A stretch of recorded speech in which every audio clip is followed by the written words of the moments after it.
नमस्कार मित्रों, GP teaching point में आपका स्वागत है। और आज हम पढ़ेंगे मित्रों वर्ण रचना का भाग दो। वर्ण रचना का भाग दो पढ़ेंगे, जिसमें हम वर्णमाला के भाग एक को जो उच्चारण स्थान के आधार पे पढ़ना था, हम लोग पढ़ चुके हैं।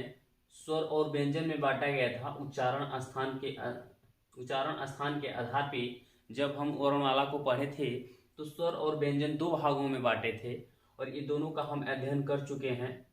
अब आज हम पढ़ेंगे वाई संवेग के आधार पे वर्णमाला को कितने भागों में बांटा गया है, और टोटल वाई संवेग के आधार पे आज हम अब समाप्त करेंगे। और इसी वीडियो में तारत्व के आधार पे भी वर्णमाला को कैसे पढ़ा जाएगा, कितने भागों में बांटा गया है, हम समाप्त करेंगे। तो मित्रों हम बता दें कि वाई यहाँ पे जो देख रहे हैं, वाई संवेग के आधार पे वर्णमाला को कितने भागों में बांटा गया है? दो भागों में बांटा गया है। पूरे हिंदी के वर्णमाला को वाई संवेग और दूसरा है महाप्राण। अब हम जानेंगे कि वाई संवेग के आधार पे अल्प प्राण किसे कहते हैं और वाई संवेग के आधार पे महाप्राण किसे कहते हैं। तो हम बता दें मित्रों कि अल्प प्राण का मतलब हुआ कि जिस वर्ण को बोलते समय हमारे मुख से बहुत कम हवा निकले, मतलब जिस वर्ण को बोलते समय बहुत कम हवा निकले हमारे मुंह से, उसे अल्प प्राण कहते हैं। और जिस वर्ण को बोलते समय हमारे मुख से अधिक हवा निकले, उसको महाप्राण कहते हैं। जैसा कि हम लिखे हैं कि अल्प प्राण का अर्थ होता है थोड़ा थोड़ा हवा। इस प्रकार अल्प प्राण का अर्थ हुआ थोड़ी हवा, अर्थात वर्णों के उच्चारण में हवा धीरे से ली जाए या छोड़ी जाए, उसे क्या कहते हैं? अल्प प्राण। अब अल्प प्राण में कौन कौन से वर्ड हैं उसको हम जानेंगे। जैसे कि अल्प प्राण की ध्वनियां कौन कौन सी होती है पूरे वर्णमाला में। तो हम बता दें मित्रों कि प्रत्येक वर्ण का जो प्रत्येक वर्ग होता है, यहाँ पे वर्ण गलत हो गया है मित्रों, यहाँ पे वर्ग होगा। हिंदी वर्णमाला में जो वर्ग होते हैं तो उसमें से प्रत्येक वर्ग का पहला, तीसरा और पांचवा वर्ण अल्प प्राण होते हैं। मतलब ये पहला, तीसरा और पांचवा वो जो वर्ग होता है, ये अल्प वर्ण जो अल्प प्राण होता है। जैसे कि 1, 3, 5 से याद रखेंगे, 135 मतलब ये क्या होते हैं? अल्प प्राण होते हैं। तो मैं बता दूं मित्रों कि इनमें से अल्प प्राण जैसे यहाँ पे लिखिए क, पूरा लिख दे रहा हूं, फिर समझेंगे इसको। देखिए मित्रों, ये हो गया हमारा क्या? क वर्ग। क वर्ग। अब इसमें पहचानेंगे कि इसमें अल्प प्राण कौन है और महाप्राण है। तो हम पहले बता चुके हैं कि जिस वर्ण को बोलते समय मुख से कम हवा निकले वह अल्प प्राण होता है, और जिस वर्ण को बोलते समय मुख से ज्यादा हवा निकले वह महाप्राण होता है। तो जैसे उच्चारण करते हैं तो पढ़ते हैं क। क बोलने में कम हवा निकल रहा है ना मुंह से, जैसे कि क, इसका मतलब कि क क्या है? अल्प प्राण है। उसके बाद से ख, क के क से कुछ अधिक हवा निकल रहा है किसमें? ख में।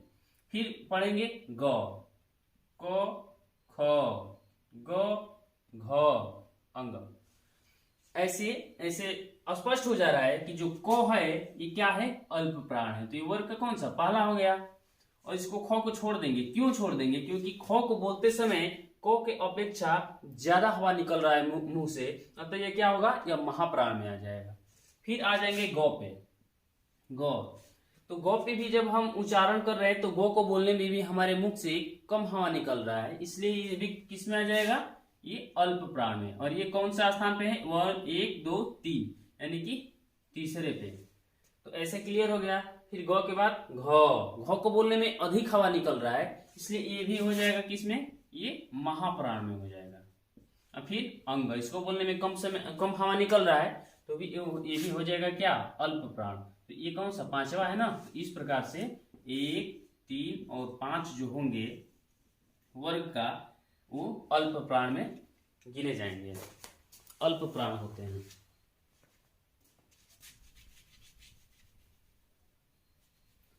तो हम इसे मिटा दे रहे हैं। और आप लोग को ऐसे हो गया कि अल्प प्राण किसे कहते हैं और महाप्राण किसे कहते हैं। तो आप लोग याद रखेंगे हमेशा कि अल्प प्राण का मतलब होता है कि ऐसे ध्वनि जिनको बोलने में हमारे मुख से कम हवा निकले वो अल्प प्राण होता है, और ऐसे वर्ण जिनको बोलने में हमारे मुख से अधिक हवा निकलता हो वह होता है महाप्राण। पूरे वर्णमाला को वायु संवेग के आधार पर देखा जाए तो यही दो भागों में बांटा गया है, पहला अल्प प्राण और दूसरा महाप्राण। तो हमें अल्प प्राण तो पता हो गया, और इसी में जो ये दिया है अल्प प्राण कौन कौन से होता है, जैसे क वर्ग में देखेंगे यदि कि क वर्ग में कौन कौन से अल्प प्राण होते हैं, तो देखिए यहाँ पे दर्शाया गया है क वर्ग में क के बाद ख को छोड़ दिया गया है, फिर क्या हो जाएगा ग के बाद क्या आता है घ को छोड़ दिया गया, उसके बाद से अंग। मतलब इन तीनों को बोलने में हमारे मुख से कम हवा निकल रहा है, इसलिए क्या हुआ ये अल्प प्राण में गिने जाएंगे। क ख ग घ अंग। फिर च वर्ग में जाएंगे च छ ज झ। तो ऐसे याद रखेंगे, इसमें पहले में क ग अंग च ज य ट ड ड़ त द न प ब म। ये स्पर्शी व्यंजन यहाँ तक तो हो गया, स्पर्शी व्यंजन तक है ना, क से लेकर म तक स्पर्शी जो व्यंजन है। तो इसमें याद रखेंगे कि 1 3 5 पहला दूसरा और पहला तीसरा और पांचवा ये क्या होते हैं अल्प प्राण होते हैं। ठीक है मित्रों, उसके बाद से क्या होता है वर्णमाला में एक अंतस्थ व्यंजन आता है। अंतस्थ का मतलब य र ल व। तो याद रखेंगे एक पॉइंट कि प्रत्येक अंतस्थ व्यंजन अल्प प्राण है, अर्थात य र ल व ये क्या होते हैं अल्प प्राण। हमेशा याद रखेंगे कि जो अल्प प्राण होता है ये अंतस्थ व्यंजन होते हैं, अल्प प्राण होते हैं। ठीक है, आगे आगे देखते हैं। सभी मित्रों हम इसके पीछे अल्प प्राण पढ़े और अब महाप्राण देखेंगे। अल्प प्राण हम लोग पढ़े, महाप्राण, और महाप्राण का मैं अभी बताया हूं कि महाप्राण का मतलब क्या होता है कि ऐसे वर्ण जिनको बोलते समय हमारे मुख से मतलब अधिक ध्वनि निकले, अधिक हवा निकले, उसको महाप्राण कहते हैं। ठीक है, जिन वर्णों के उच्चारण में वायु तेजी से ली अथवा छोड़ी जाए उसे महाप्राण कहते हैं। मतलब जिन भी हिंदी वर्णमाला के जिन वर्णों को बोलने में अधिक हवा निकले उसे महाप्राण कहते हैं। अब ये जानेंगे कि महाप्राण की कौन कौन सी ध्वनियां होती है, तो जो निम्नलिखित है उसको देखेंगे।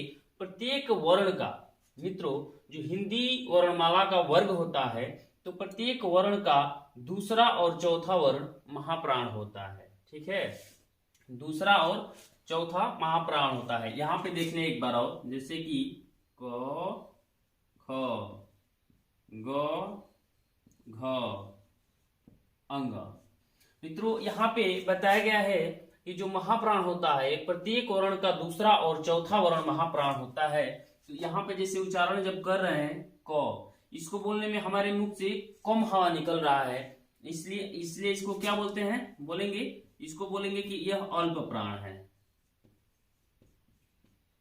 अल्प प्राण है। और यदि क के बाद क ख ग घ और ये दूसरा जो है मित्रों ये महाप्राण होगा, महाप्राण, और इसके बाद ये चौथा स्थान पे जो है ये भी महाप्राण होगा। और महाप्राण किसे कहते हैं, जिन वर्णों को बोलने में हमारे मुख से अधिक हवा निकले वो महाप्राण होता है, और जिन वर्णों को बोलने में हमारे मुख से कम हवा निकले वह अल्प प्राण होता है। तो इसमें से दूसरा और चौथा, यानी कि यहाँ पे जो 2 और 4 है इसको 24 याद रखेंगे। यदि हिंदी का वर्णमाला को वर्गों में बांटा जाए तो वर्गों में से दूसरा और चौथा निकाल लेंगे, तो दूसरा और चौथा के स्थान पे मतलब जो जो वर्ण आते हैं वो महाप्राण होता है। और इसको याद करने के लिए सबसे आसान तरीका है मित्रों, ज्यादा इस पे डीपली विचार न करेंगे, डायरेक्ट इसको याद रखेंगे कि ऐसे वर्ण हिंदी वर्णमाला का ऐसा वर्ण जिनको बोलने में कम हवा निकले मुख से वह क्या होता है अल्प प्राण होता है, और ऐसे वर्ण जिनको बोलने में मुख से अधिक हवा निकले वह क्या होता है महाप्राण होता है। इसी में याद रखेंगे। और इसी में महाप्राण जो होता है, महाप्राण एक वर्गों का देख लेंगे कौन कौन से महाप्राण है। जैसे कि ख क्या है महाप्राण है, क्यों क्योंकि इसको बोलने में हमारे मुख से हवा जो है कि अधिक निकल रही है। और इसके बाद से ख के बाद घ, इसको भी, फिर ये दूसरे च वर्ग का है तो छ और झ, ये ट वर्ग का है तो ठ और ढ, फिर ये त वर्ग का है तो थ और ध, ये प वर्ग का है तो फ और ये क्या हो जाएगा भ। ये क्या होते हैं? महाप्राण होते हैं। महाप्राण क्यों होते हैं, क्यों कहते हैं इसको महाप्राण? तो इसलिए कहते हैं कि जब इसका हम अपने मुख से उच्चारण करते हैं तो अधिक हवा निकलती है, इसलिए हम इसको महाप्राण के नाम से जानते हैं। और उसके बाद से ये स्पर्शी व्यंजन, हम यहाँ तक जो म तक हमेशा सबका ये विश्लेषण कर रहे हैं अपने में, ये स्पर्शी व्यंजन तक है। स्पर्शी व्यंजन के बाद हमारा क्या क्या आता है? अंतस्थ व्यंजन आता है, उष्ण व्यंजन आता है। तो हम बता दें कि प्रत्येक उष्ण व्यंजन स, श, स, ह, ये क्या होते हैं? महाप्राण होते हैं। क्योंकि इनको भी उच्चारण जब इनका कर रहे हैं तो उच्चारण करते समय इनको हमारे मुख से जो हवा निकल रही है इनकी अपेक्षा अधिक निकल रहा है, इसलिए इसको प्रत्येक उष्ण व्यंजन को क्या कहते हैं? महाप्राण कहते हैं। और एक बात, एक नोट याद रखें मित्रों कि जब भी वर्णमाला को वाच्य संवेग के आधार पे बांटते हैं तो पता है कि वाच्य संवेग के आधार पे कितने होते हैं वर्णमाला? एक अल्प प्राण और दूसरा महाप्राण। और जो स्वर होते हैं ये मित्रों ना तो अल्प प्राण में गिने जाते हैं और ना ही महाप्राण में। यानी कि जो स्वर होता है वर्णमाला में वो ना उसको वर्ण, इसको ना स्वर में, जो स्वर होता है ये ना ही तो अल्प प्राण होता है और ना ही तो महाप्राण होता है, दोनों में से कोई नहीं होता है स्वर को। अब हमेशा जानेंगे, एक बार मैं पुनः रिपीट कर दे रहा हूं कि वाच्य संवेग के आधार पे वर्णमाला को दो भागों में बांटा गया, पहला अल्प प्राण और दूसरा महाप्राण। तो अल्प प्राण का मतलब क्या होता है? कि अल्प प्राण का मतलब होता है कि हिंदी वर्णमाला का ऐसा वर्ण जिनका उच्चारण करते समय हमारे मुख से कम हवा निकले, वह होता है क्या? अल्प प्राण। और दूसरा हिंदी वर्णमाला का ऐसा वर्ण जिनका उच्चारण करते समय हमारे मुख से अधिक हवा निकले, उसको कहते हैं महाप्राण। तो अब बता देंगे, जैसे कि क, जैसे एक वर्ग पढ़ रहे हैं, क, ख, ग, घ, अंग। अब यहाँ पे हम अनुमान लगा सकते हैं कि किस वर्ण को कैसे बोल रहे हैं और बोलते समय किस वर्ण को बोलने में हमारे मुख से हवा अधिक निकल रही है और किस वर्ण को बोलने में हमारे मुख से हवा कम निकल रही है। इसी पे टोटल वाच्य संवेग के आधार पे दो ही बांटा गया है। और वाच्य संवेग को याद करने का सिंपल तरीका है कि बस इसको जो ये याद रखेंगे कि हवा कम और बेसी किसमें निकल रहा है। तो इस प्रकार से मित्रों वाच्य संवेग हमारा उच्चारण का जो भाग दूसरा था, वाच्य संवेग के आधार पे अल्प प्राण और महाप्राण, ये दोनों हम लोग पढ़ के समाप्त कर दिए। अब हमें पढ़ना है, अब क्या पढ़ना है? तारत्व के आधार पे। मित्रों जो वर्णमाला था तो पहले हम उच्चारण स्थान के माध्यम से पढ़े, फिर वाच्य संवेग के आधार पे पढ़े। तो उच्चारण स्थान के माध्यम से पढ़े थे कि पूरे वर्णमाला को दो भागों में बांटा गया था। पहला बांटा गया था किसमें मित्रों? स्वर। और दूसरा क्या बांटा था गया? व्यंजन। पहले स्वर में और दूसरा व्यंजन में।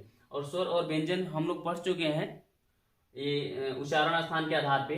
और वाच्य संवेग के आधार पे पढ़ना था पूरे वर्णमाला को, तो वाच्य संवेग के आधार पे भी बता दिए कौन कितने होते हैं? अल्प प्राण और महाप्राण। वाच्य संवेग के आधार पे अल्प प्राण और महाप्राण। अब हमें मित्रों पढ़ना है तारत्व के आधार पे कि तारत्व होता क्या है और तारत्व के आधार पे हिंदी के वर्णमाला को कितने भागों में बांटा गया है। तो हम बता दें कि हिंदी की वर्णमाला को तारत्व के आधार पे भी दो भागों में बांटा गया है, एक घोष और एक अघोष।